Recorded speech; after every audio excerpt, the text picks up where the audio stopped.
इंदौर के ट्रांसपोर्ट कारोबारी राजा हत्याकांड में हर दिन नए खुलासे हो रहे हैं। बेटे को खोने के गम में डूबे राजा के पिता ने सोनम पर अपनी कुंडली का मंगल दोष मिटाने के लिए पति की हत्या करवाने का आरोप लगाया है। उनके मुताबिक सोनम ने ऐसा इसलिए किया ताकि वह अपने बॉयफ्रेंड राज कुशवाहा से शादी कर सके। राज के पिता ने मांग की है कि उनके बेटे के हत्यारों को सिर्फ और सिर्फ मौत की सजा मिले। मंगल चक्कर भी थी कि एक को मरवा दूंगी तो मेरे को भी दोस्त हट जाएगा तो मेरा जो प्रेम उससे शादी कर लूंगी। पॉइंट पे पॉइंट बात वाली अंदर आदमी से देखता ना ये रिश्ता कैसे आया था? कि कोई रिश्ते के बनती है वो पुस्तकें आपके समाज में बनती है, मेरे समाज में बनती है, सब में बनती है। तो उसमें लड़का के पसंद करता है, अपन नंबर भी लिखते हैं, एड्रेस भी लिखते हैं, फलाना कॉलोनी के ये। फिर अपन रिश्ते के बाद बात को फोन लगाते भाई हमारा लड़का ही मंगल है, लड़की वाले कहते हमारी लड़की मंगली है। फिर हम देखने आ सकते हैं तो अपन बोला हाँ ठीक है आओ, हम भी आपका घर देख लेंगे।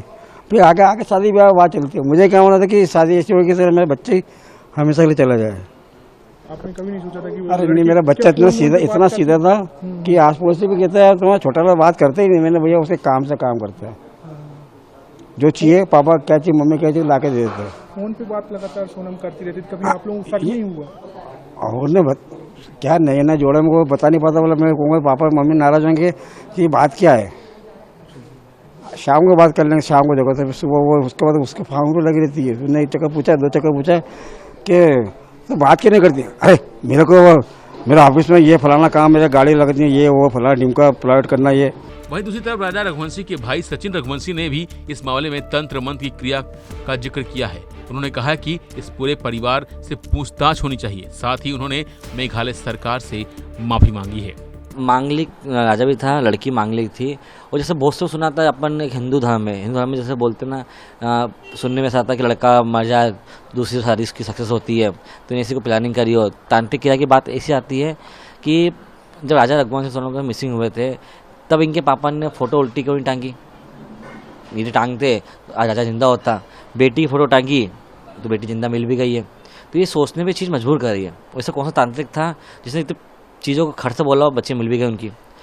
जैसे उनके पापा हमारे घर पे आए थे जब राजा का अंतिम संस्कार हुआ था, उनके पापा से बोलते नहीं माना था। वो ऐसे बैठे रहे पूरे टाइम, उठे नहीं, ना मीडिया से बात कर पाए थे। जब बात उनकी बेटी पे आई तो मीडिया से लड़ के बात कर रहा है। ये उनमें इतनी ताकत किससे आ गई कि वो तो उनने सोचा होगा कि भाई को बेटे को मतलब जो बहू बना था ना बेटा राजा को, उसको मारने था इनको, सबकी प्लानिंग थी। तो सब पे कार्रवाई की जाए। सुरंग पुलिस से मेरी अपील है, एमपी पुलिस से अपील है कि सबसे बारीकी से पूछा जाए, इनकी मम्मी से ही, पापा से भी। गोविंद से नहीं बोल सकता कि गोविंद का हमने जो नेचर देखा है वो अच्छा है लड़का, उसका नहीं कर सकता। लेकिन माँ को सब पता रहता है लाइफ में कि बेटी क्या करे, बेटी का अफेयर है या नहीं है, उसकी लड़की का चक्कर था। तो माँ के पास तो जरूर होगी कि मेरे को वहाँ शादी नहीं करना है। लेकिन माँ ने हवाला दे दिया उसको। इस हवाले का नाम तो इनको हो ही गया। इनके लिए हवाला छोटी मोटी बात नहीं है कि पापा को 2 अटैक आ गया, बेटा तो ऐसा करेगी तो पापा मार जाएंगे, ये हो जाएगा वो हो जाएगा। तो फिर लड़की ने खुद की प्लानिंग स्टार्ट कर दी। अरे इनकी इस लड़की ने उसके सुख पाने के लिए 7 परिवार को बर्बाद कर दिया। तो ऐसी लड़की को तो कड़ी से कड़ी सजा दी जाए। फिलहाल इस मामले में हर रोज नए नए खुलासे हो रहे हैं। हालांकि अब साफ हो गया है कि सोनम रघुवंशी भी राजा रघुवंशी की हत्या की साजिश में शामिल थी। लेकिन क्या उसी ने राजा की हत्या की है, अभी तक ये साबित नहीं हो सका है। फिलहाल के लिए बस इतना ही। बाकी अपडेट के लिए बने रहिए वन इंडिया हिंदी के साथ। Subscribe to One India and never miss an update. Download the One India app now.